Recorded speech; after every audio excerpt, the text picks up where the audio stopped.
Hello everybody and welcome to this 3D modeling tutorial in which I'm going to show you how we can design and style this nice looking smartphone holder with built-in power stations.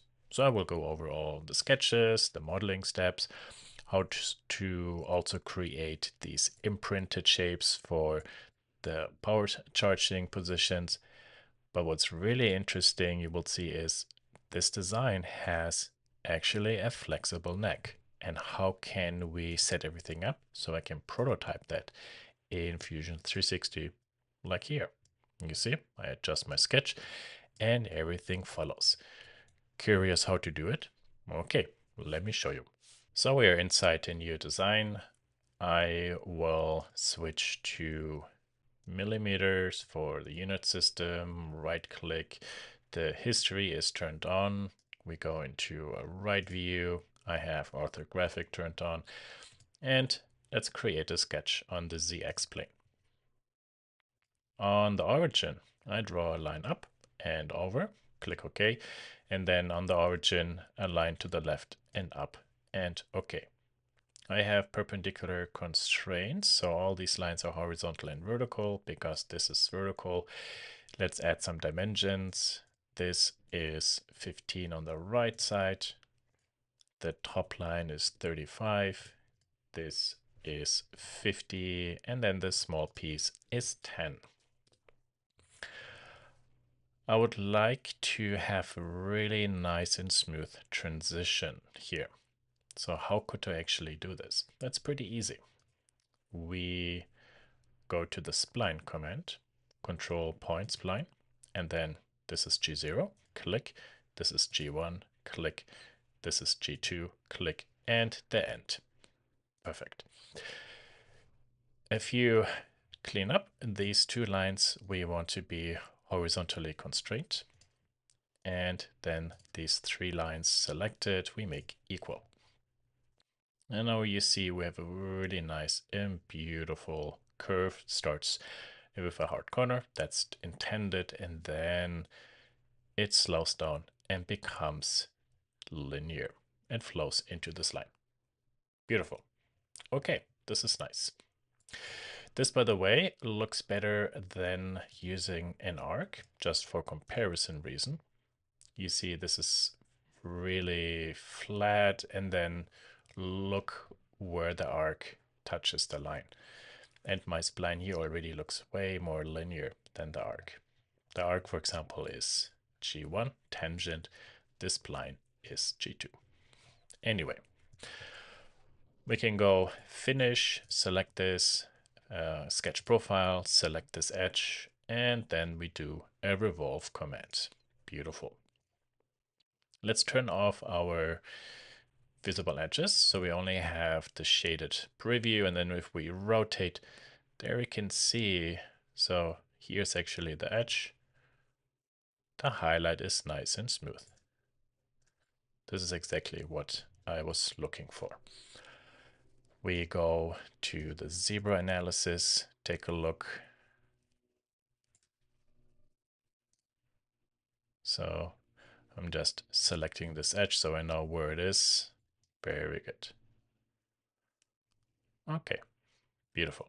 This surface is flat, which is why now here we have a straight line.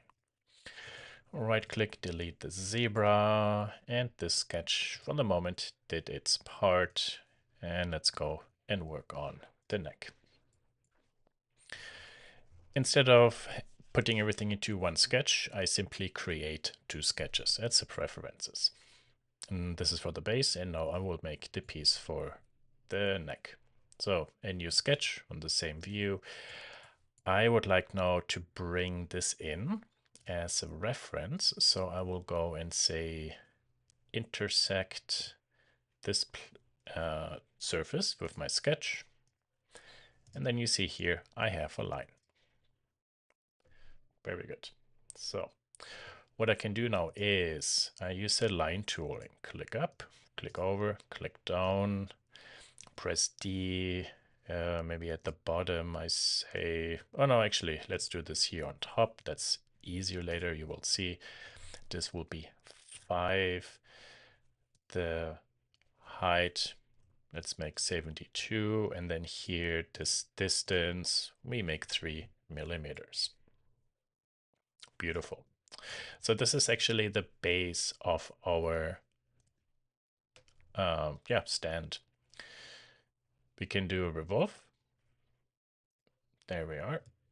There you see it. So I selected the sketch profile, selected the edge, and called the revolve command. Alternatively, with nothing selected, call the revolve command. And that is the axis. Wait, no, not the axis. So select the profile, select the axis. Very good. And you want to make sure this is actually not fused together. So this is a new body.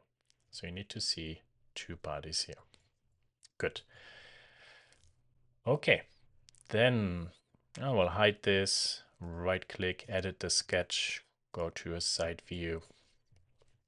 And now I am going to create kind of like the headpiece. So I have one line. This goes up, goes over. Okay. I have one line. Okay. And then here I draw another line. Be careful not to go into the midpoint. I draw this slightly at an angle on purpose, so I can then use the perpendicular constraint. Very good. And here I have a horizontal constraint. That has to go. You will soon see actually why. This line has to be the same dimension like this one, so I can click on this dimension and press enter. You see, it copies this over. Let me show you one more time. When you click on it, click, and instead of writing it, I can go to this dimension, which is D6. I could click on it or simply type in D6. There we are. This will be 16.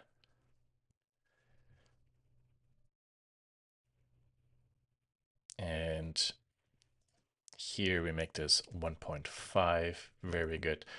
And that now I would like to fill with a spline. I'm going to use the fit point spline for a very specific reason. First, I now can, with this, style the shape of it. So this line or handle I select, and then I give this a nice swoop. Maybe let's say 12. That is too much. Or 8. In my case, this looks good. How this flows here. What about 10? Yeah, 10 is good. And then the next thing that is important, I select the handle and I select a line, and then I give this an angle, 92.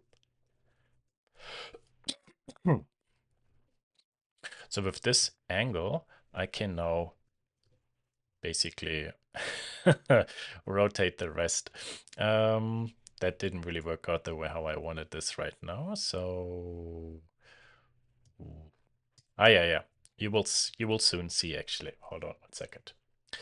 Then with D, we're giving this a dimension to be 30 millimeters. That actually explains why this was too small. 12, it's still too big. 11. Yeah, I get a nice angle here, like a nice neck. Okay, good. So I have now this head. This is moving around a little bit. Okay, so here between these 2 points, we need to add a dimension of 8 points, and now this all perfectly rotates. I'm going to select this point and lock it to see. So what happens when I rotate? That is good. Oh, there I see there's a dimension issue. This has to be angled. So I deleted the dimension D, not a horizontal, but an aligned dimension, 30. Okay. Now that works better. Okay, you saw also the spline there for 1 second had a hiccup, but here it's fixed now. Beautiful. At this point now I unfix, so now I can move everything to somewhere else, because now we can do our neck part. So the neck will be an arc. It's the easiest way to simulate this. And the trick is that the arc has to be tangent to this line, and the arc has to be tangent to that line.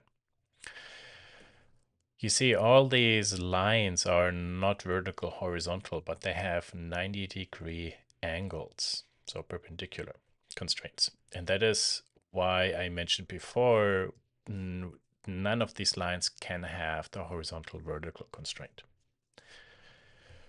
Beautiful. Now, this is roughly kind of like 34 millimeters, so I will create myself a little circle. And this circle will dimension to 68, no, 32 by 2 times. This is a construction line, and then this one I would like to select a point, select the arc, and coincident constraint, because now I can slide this on it. Technically speaking, once this becomes horizontal, that is good. If we push this further, we're making this line, sorry, this arc actually longer. So till here we can prototype this. Okay, very good. We are now in the position that we can build all the pieces we need. So I select this one and that one. Do a revolve. I can show the bodies now. And actually, hold on, we have that body. So let's select this one and this one.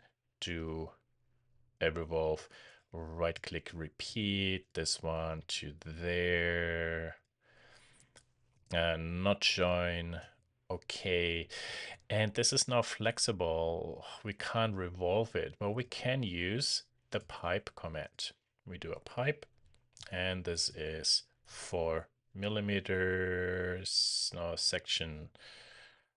Oh, this actually has to be 9. Let's make this 8 millimeters. You will see in a moment why. Perfect. Okay. Actually, no. Hit cancel. I just realized that I missed one piece. So we have to go back to the sketch. This line we can delete. Here, I would like to move this around, and I can't. Is this that constraint? The easiest thing is to delete this, then we can move this away. Sorry for this oversight, but here we need to draw a line to be this way and that way. This was unfortunately an oversight. This will actually be 6 millimeters, and this one, this dimension has this one there, and here we make this aligned to be 10 millimeters. See, this is actually a small overmolded piece similar to that one. From here to there, and that is now where we're going to create that arc.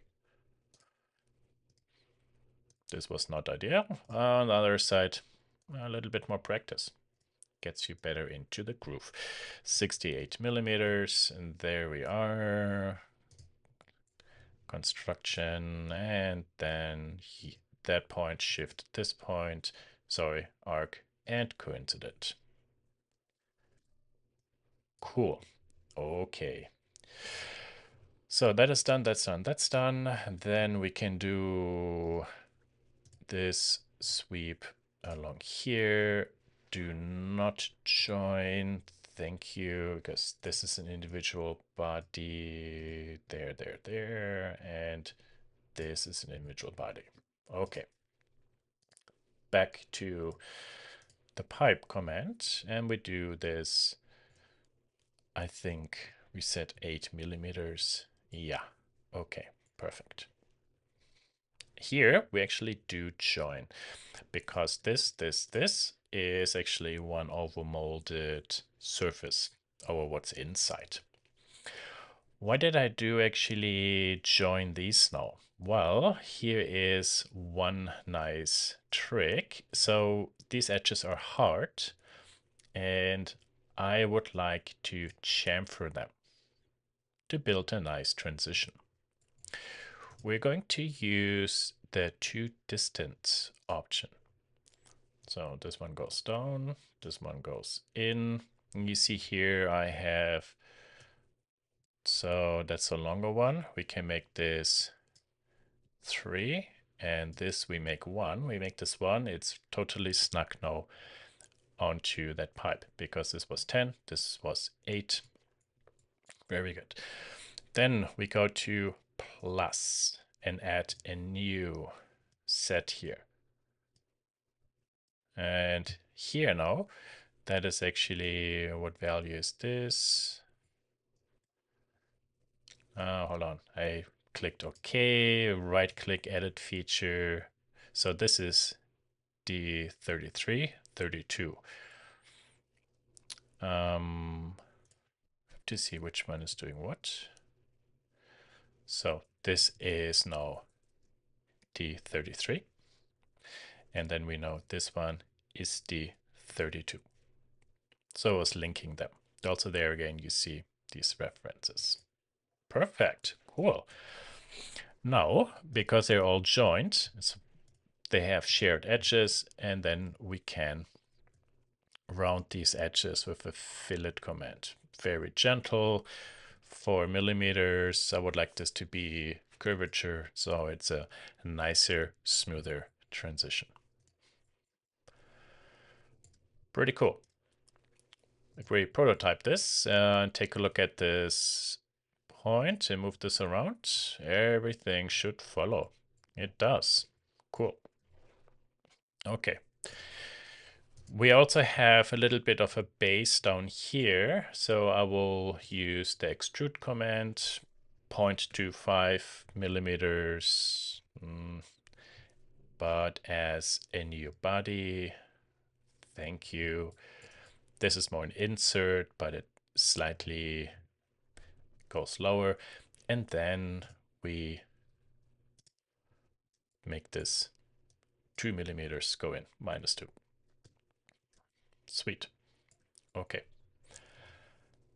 I can then select this lower edge, go to shell, and say shell this by a thickness of 2 millimeters. Okay, so that's the base now. And this, if I delete it, now you see there, nothing is inside, so good. Since we are working on the base, let's now very quickly add in interface elements like a glowing LED and a USB-C port. I will create a new sketch from the side view. I will intersect this rounded surface with my sketch plane, because then you see now this stuff. Actually, no, I do not want that. I need something different. I would like project this upper and lower edge in. And you see now these sides are actually open. So that's good. When we go to here, I will draw one line, another line, another line, and the last line. Then to make things maybe a little bit easier, I will select this one and make them construction, not construction, actually, yep. And then I say from here, 4 millimeters, or let's do 2 millimeters, going up and back. So this has to connect here. These two lines we will make equal, and then with the dimension command, these two will be, I would say, 1 millimeter. It's not very big. It's actually quite small. Okay, good. This is a piece later we will revolve as the LED body. Let's go to the back area. Now, also here I will draw one line down, another line, and another line. These two top lines I will select, make them construction lines. Very good. And then one line back and down and there. Press D. This will be 2.7, and from the bottom that should be not 8, it should be 4. How much is this? This is 3.3. Okay, so kind of centered. Or if we want that to be centered, we could select these two lines and say equal. Then whatever the height is, this is all centered. But because we have also here this arc, this is not really the true body height, so let's make this 4 millimeters. And this we can make 2 or 3. We make this 3 to make this a tick bigger. Actually go with 4. You will see in a second why. Beautiful. Okay, so very good. Here 3 and finish. What we will do now is we will go to the revolve command and say you revolve along here.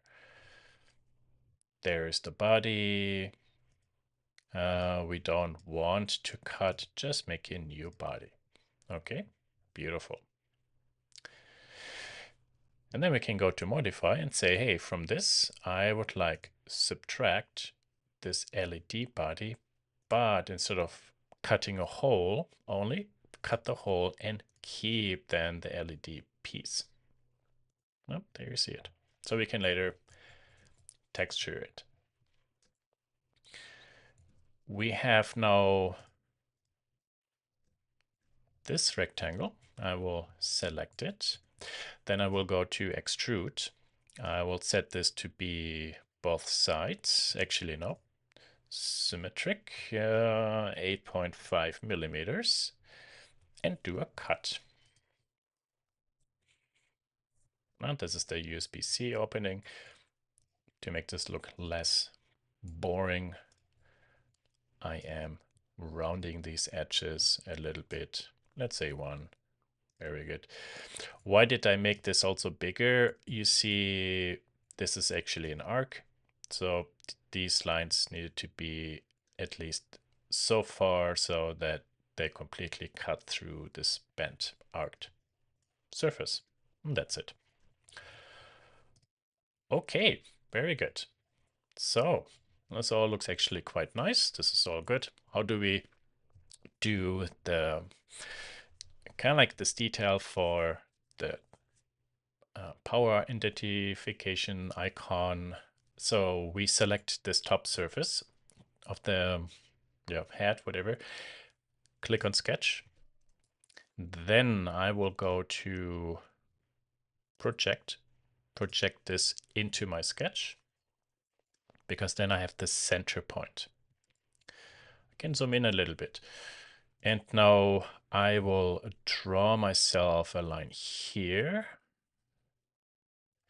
And then over and down to here and over and up. Cool. I need to make sure that these two vertical lines are collinear.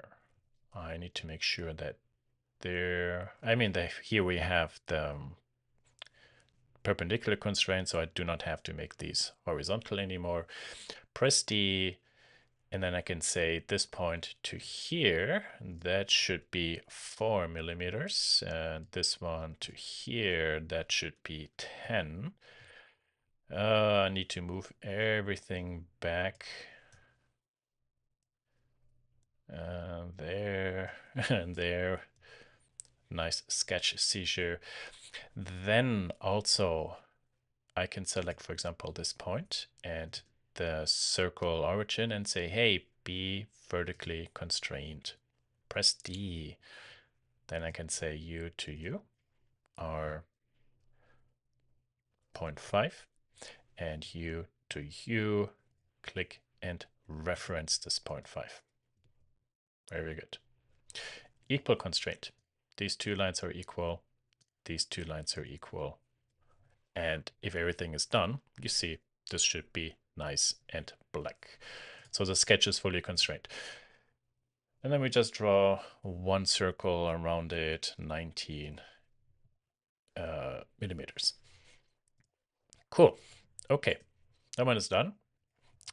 We could actually, by the way, go export this as a DXF, and then when we here make a new sketch, go insert DXF and then position it. I will simply draw this by hand one more time. It's good practice.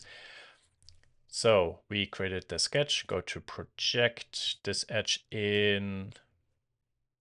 Now I know where this point is, and then let's do this one more time. So you go down, over there, there, there, and there. We would like the center point in this to be horizontally, vertically aligned. I would like collinear these two lines. I would like these two lines to be equal. These two lines to be equal. Shift D, U and U. Nope. U and U should be 1 millimeter. Then U to here. That is 4. And nope. Nope. Come on. The height will be 10. It's pretty much the same. Okay.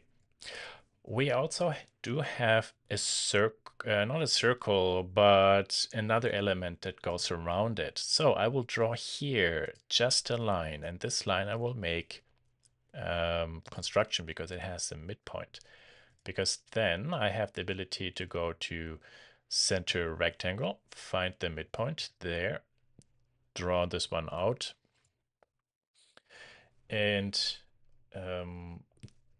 that is, for example,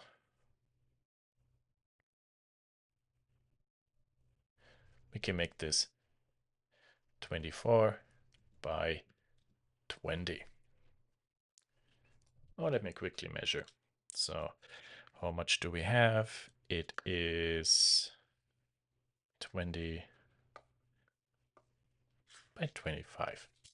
Okay, here, 25. Beautiful. So that's a nice rectangle. And these corners have to be rounded. We're using the sketch fillet command. And I'm just right-click repeating the fillet and just change that there. Beautiful.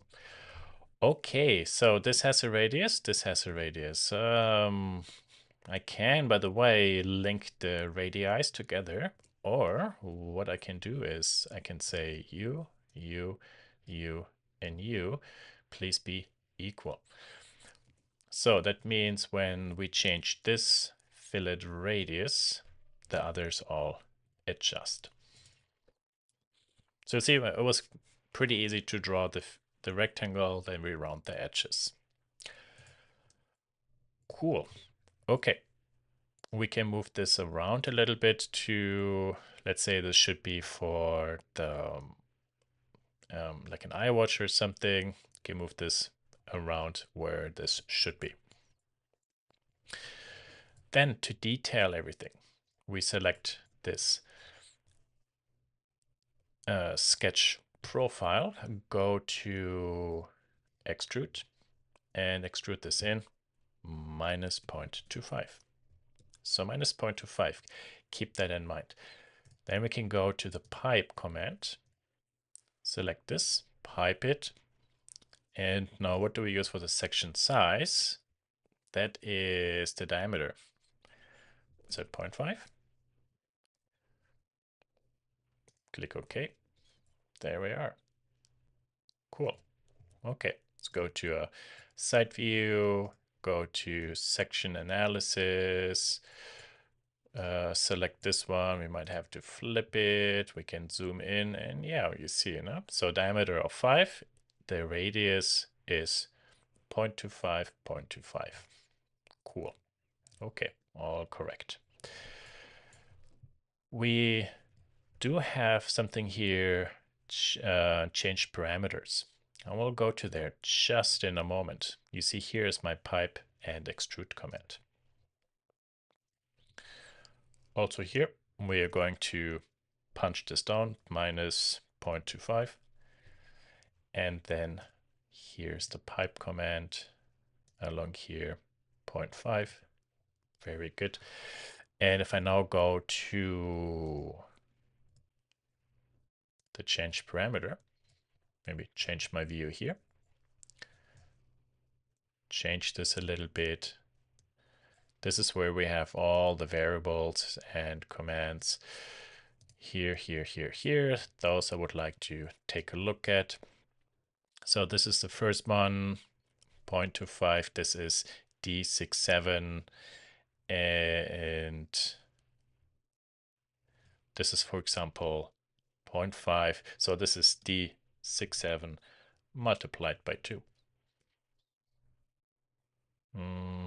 Cool. That this now didn't work out. Hold on. What is it I'm doing wrong here? 0.5. Oh, maybe because this is a minus. But here, hold on. We say so. This will be D67. There. You see now the same value. Yeah, it makes sense. It's a negative one. So if I simply say to link this one, this has to be, I think, we have to make this positive.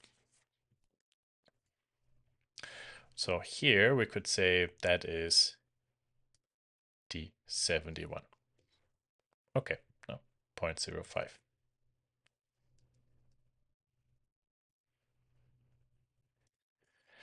And D67 multiplied by 2.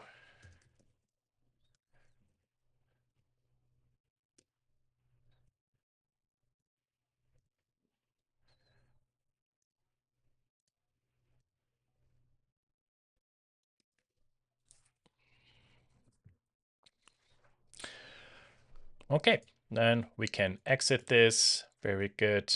That is beautiful. Now, because these commands are linked, I could, for example, go to this command, right click, say edit feature. If I change this now to 1 millimeter, you will see that this one is updated too.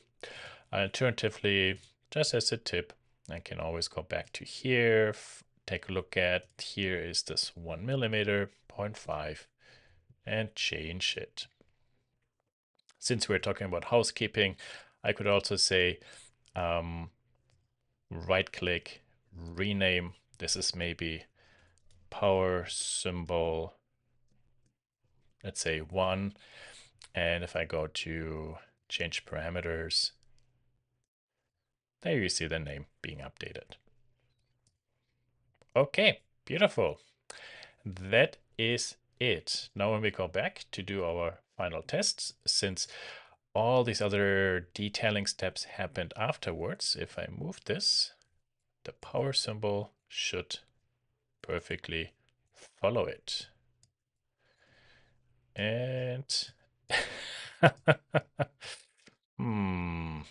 where is the problem there? So let's take a look at this sketch. There we are. So, interesting. This overlaps. How did this happen? So I undo, undo, undo. Okay.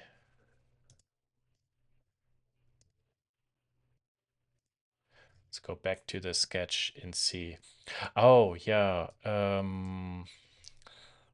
Zack, zack, zack. Okay, I will make one line here. Draw another line there. Maybe this will help actually. Delete this. Yeah, delete this. These two lines. Yeah, you and you will be construction lines. They will be equal. D and then this here to there. That is 1 millimeter. So now, actually, this should work now. So I needed to stabilize the sketch a little bit more. There. All works. Beautiful. The truth in CAD is it very often does what you do. If something doesn't work out the way you want, then we didn't define all the adjustment cases. Like in this case with the constraint system, I just simply needed also to change the strategy. Very good. That's it. Quite a few points went wrong in this demo. That is okay. I leave these things always in. It's also to show you that sometimes I make mistakes or I forget stuff, and then you need to figure out how to solve it. I hope you learned a lot. Bye bye.